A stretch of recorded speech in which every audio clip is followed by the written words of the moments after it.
several weeks, from reading in the paper, Independence has used the option some and successfully. But let's remember, too, the last 3 weeks, they've not played a defense like the one they played tonight, but they have moved the ball pretty well. Fourth down, the Patriots going for it. Hardman back to pass, looks to the end zone, overthrew everybody.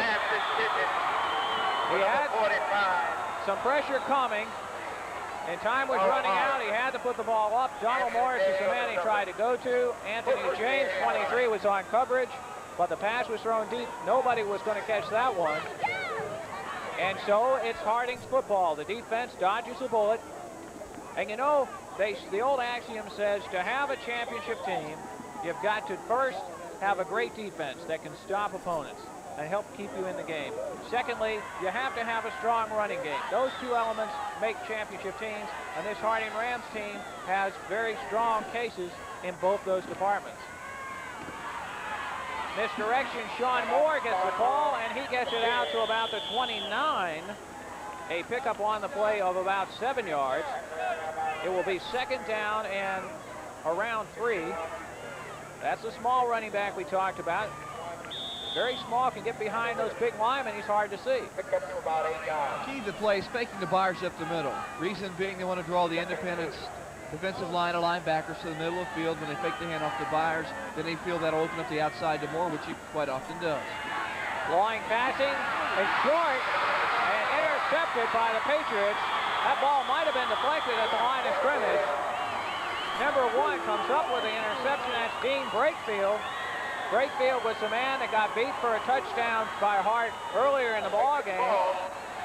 It was tipped. You saw it there. Defensive lineman got his hand on the ball, tipped it up in the air, and there's the interception. Any other night, I would have been shocked that Harding called a pass play with only 1 minute to go in the first half. But Lawring's been so hot, you got to keep going to him and let him put the ball up in the air. So, therefore, I don't feel that was a bad call at all, as hot as Lawring has been here in the first half. And, of course, you have to know the Tom Noss philosophy. This is not a conservative football team. They never have been, and they probably never will be. They're going to try to continue to do the things that got them there. Harrison with a catch. Inside, the ball popped loose. And it's recovered by Anthony James, but it may have been blown dead when he hit the ground. He may have hit the ground. Let's see. It's in the official's hands, and they say Independence retains possession at the 11-yard line. And we're going to see it again. We'll let the viewers decide. Does he fumble? It's hard to tell there. It looked like he hit the ground and then the ball came out, but it's Patriots have called timeout. 36 seconds left to go here in the first half. They have the ball at the 12. The ground cannot cause a fumble. Exactly. Right, and it was flipped up in the air, came down on his back, and I believe he was on the ground when the ball fell out. I don't like the ruling, but the ruling is the ground can't cause a fumble, so I think that was a good call. There's Coach Jester trying to get some information from the official.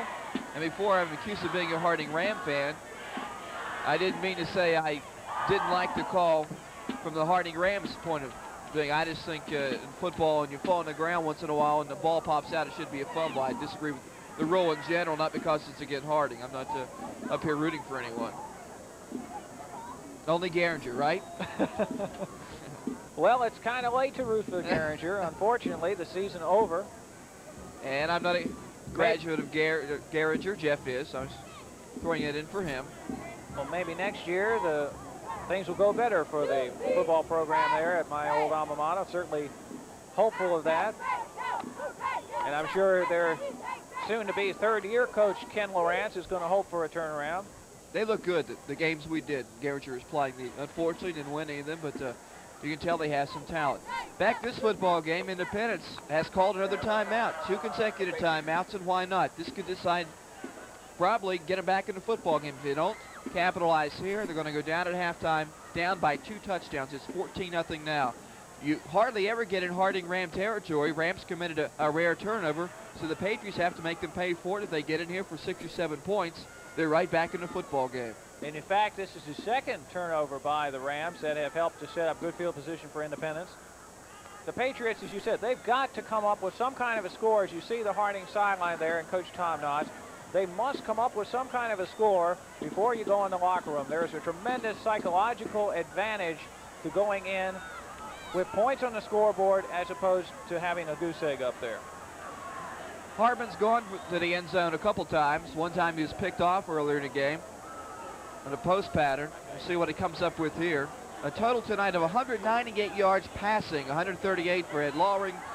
Hartman has 60. I wouldn't have guessed they would have that many yards passing in the first half. It's been a wide-open football game, and here comes a very important set of downs for Independence with 37 seconds left to go in the first half. On first down, Hartman looking to pass for the end zone, and a receiver was there. The pass was out of bounds. And it was short. Anthony James is back there covering on the play. He was looking, I think, for number 88 that time, and that was Cornell Caldwell. But the pass was thrown short and to the very back of the end zone. So it's second down. And didn't help matters any when the receiver looked to his outside shoulder and the pass was thrown inside. That will definitely create problems. Hartman second down, wants to throw again over the middle, touchdown. And it's back to the same man, 88 with the catch.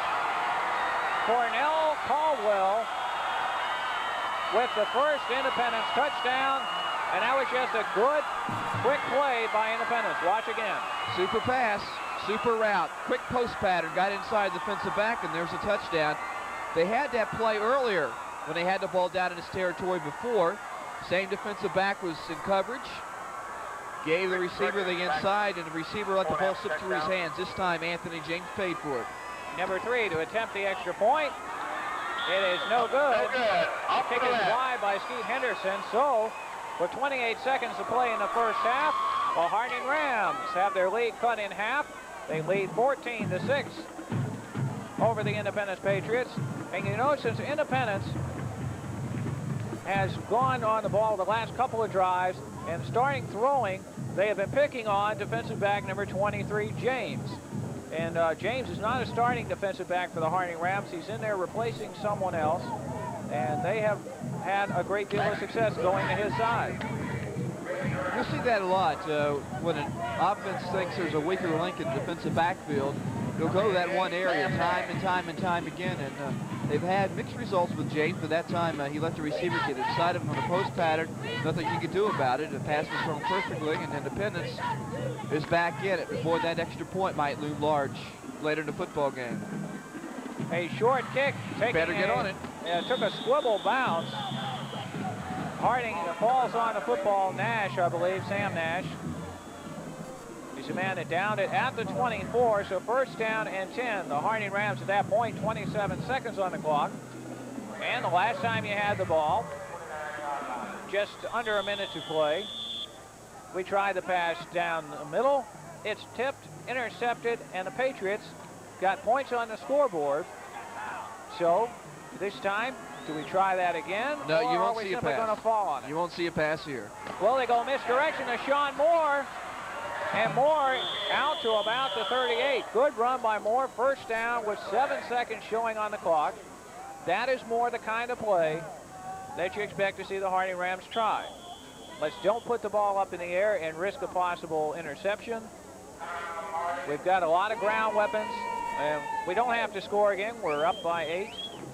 I tell you what, though, Harding might just be thinking about maybe going for the big bomb here with 7 seconds left to go in the game. In the first half, they can throw a deep bomb, and if it's intercepted, so what? The Rams just called timeout, so they wanted to stop the clock to set up something. And I would not be surprised if that was the case. Tom Knotts has done it before in similar situations. And the man he's going to go to is Darren Hart, no doubt about that. So I double cover Darren Hart, the speedster, number 3, to split in. He goes to the top of the screen. Well, they've got Jonathan Byers lying up. Well, let's see. Is he lying up or is he out of bounds? He's out of bounds, coming off the field. So they have 2 receivers to the top of the field. Darren Hart is one back behind the quarterback. Misdirection goes to Sean Moore, blocking in front of him. And he got hit hard as he got up close to midfield. Number 7 is the man that put the big hit on him, Vincent Massey. And the first half comes to an end here at Memorial Stadium with the Harding Rams out in front of the Independence Patriots, 14-6. We'll be back with halftime activities right after this.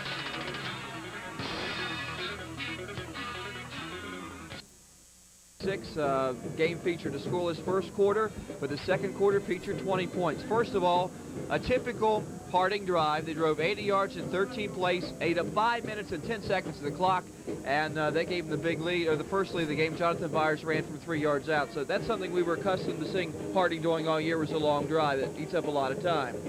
Second touchdown, they also went almost 80 yards, 76 yards to be exact, in only 6 plays, this time through the air. In fact, Ed Lawring, on the last 4 plays of the drive, threw 4 consecutive complete passes. The touchdown going to Anthony Rice of 4 yards. So at that point, after the 2-point conversion, it was 14-0 Harding. Harding had the ball late in the second quarter with a minute to go, seemingly going to eat up some time on the clock and go into halftime with a 14-0 lead. But Lawring went back to pass. Defensive lineman tipped the pass. It was intercepted. Independence then went 30 yards in 6 plays. Mike Hartman threw a 12-yard touchdown pass to Cornell Caldwell with 28 seconds left to go in the game. The extra point was missed, so that's the scoring. It's 14-6 here at halftime, and Jeff's going to run down all the stats for you. A lot of passing stats here in the game, and surprisingly so, I feel. Yes, definitely surprised in the number of passes we've seen in the ball game thus far. Statistics, as you might expect, favor the Harding Rams, but not by as much as you might think. As we take a look at the rushing game, first of all, the Harding Rams, Jonathan Byers has carried 9 times for 31 yards. Sean Moore, 5 carries for 40 yards. David Petty, 5 carries, 26 yards. And the quarterback, Ed Lawring, 1 carry for -4 yards as he was sacked. A total of 20 rushes for 93 yards for the Harding Rams. The passing game is what has been impressive for the Rams. Ed Lawring completing 9 out of 11 passes for 138 yards. Has thrown 1 interception and then also has the touchdown pass.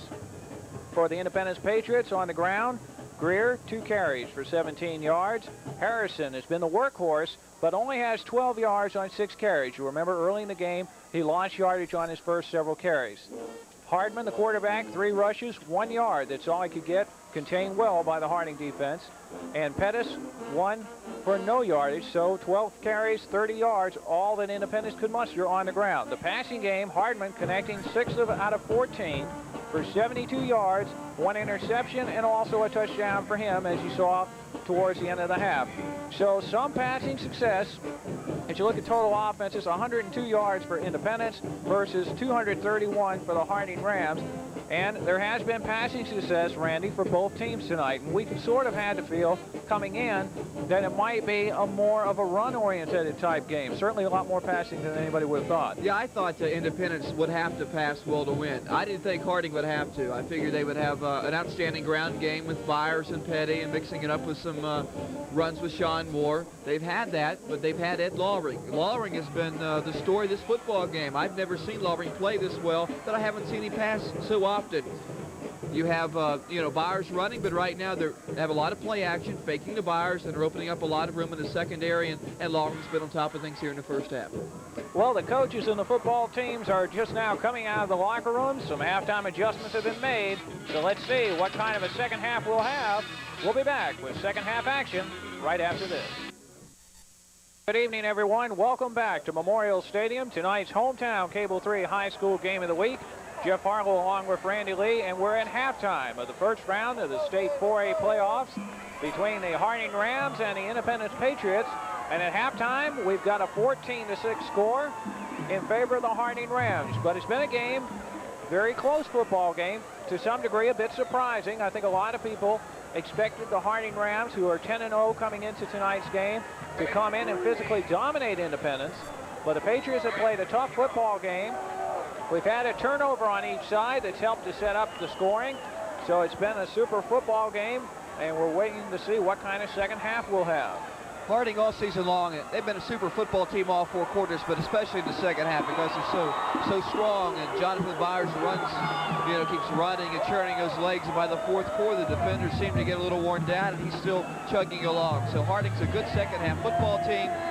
They were heavy favorites coming into tonight's action, but Independence, once again, after getting off the 1-6 start and won their last 3 football games in a row, so they brought some confidence into this football game, and they're right in it. It's 14-6.